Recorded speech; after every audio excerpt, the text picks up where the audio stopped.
safety and security to score political points. The gentlelady's words should be struck. We do not accuse witnesses of threatening others. That is out of line and outside the rules of this committee. That, and I can have an opinion. You don't get to determine what's struck down. Well, you do get an opening statement, and it's about over. The committee will suspend. We know this is because at the first hearing, the chairman claimed that big government and big tech colluded to shape and mold the narrative and suppress information and censor Americans. This is a false narrative.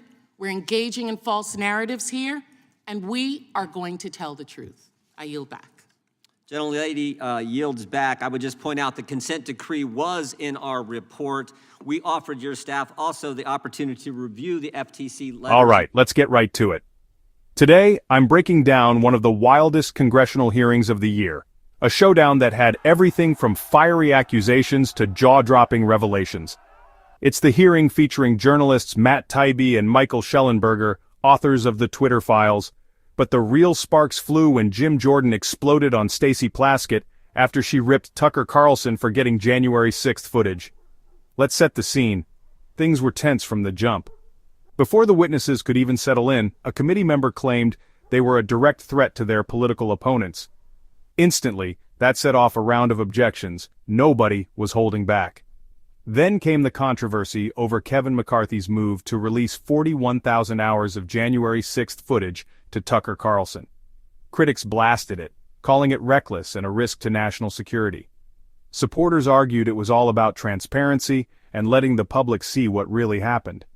That debate set the tone for a hearing where every word was a potential headline. The rulebook went out the window. You have not come over to review those letters.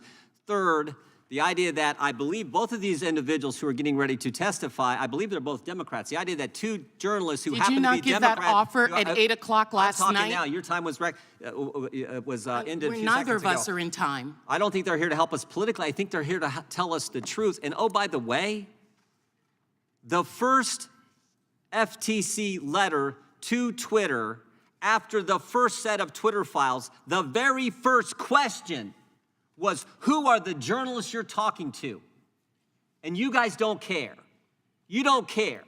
You don't want the 2011 people to see. consent decree? You don't want the American people to see what happened, the full video, transparency. You don't want that, and you don't want two journalists who have been named personally by the Biden administration, FTC, in a letter. The Biden administration. And you're saying The book went out the window when accusations started flying. A member got called out for crossing the line, accusing witnesses of making threats, which is a big no-no in Congress. Each side launched into opening statements, trading jabs, and accusing the other of spinning false narratives. It was less like a hearing and more like a heavyweight bout. At the heart of it all, claims that the government teamed up with big tech to suppress free speech. The chairman hammered this point home, insisting it was proof of overreach. But the opposition fired back, dismissing it all as political theater. Leadership on the committee said they'd offered access to key FTC documents, but accused the other side of refusing to look at them, a tug-of-war over what transparency really means. Let's talk about the main players.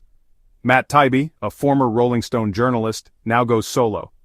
Michael Shellenberger's an author and activist known for shaking things up. Both are described as Democrats, pushing back against claims they're just there to play. They're here to help us. They're here to tell their story. And frankly, I think they're brave individuals for being willing to come after they've been named in a letter from the Biden FTC. Is this your question time now? No, I'm responding to your ridiculous statements you made in your opening statement. Okay, well, let's get on with it. Oh, now we want to get on with it. So you can say all the things you want, and I point out the I did in my facts. opening statement, I as point well out as all you the had an facts. opening statement. You said what you needed to say in your opening statement, and I, as the ranking member, have used my time. Without objection, all other opening statements will be included in the record. We will introduce today's witness, Matt Taibbi. He's a journalist and author. He's one of the authors of the Twitter files, previously worked for Rolling Stone, that right-wing publication, Rolling Stone, where so many Republicans work at. He's also written several books about American politics and culture. And of course, as I pointed out, as the Wall Street Journal pointed out yesterday on the front page, was named by the FTC.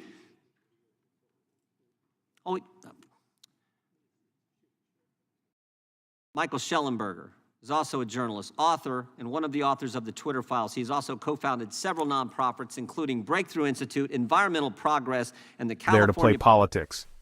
And here's a chilling twist. The FTC reportedly asked Twitter for the names of journalists involved in the story. To many, that felt like intimidation, raising serious questions about press freedom.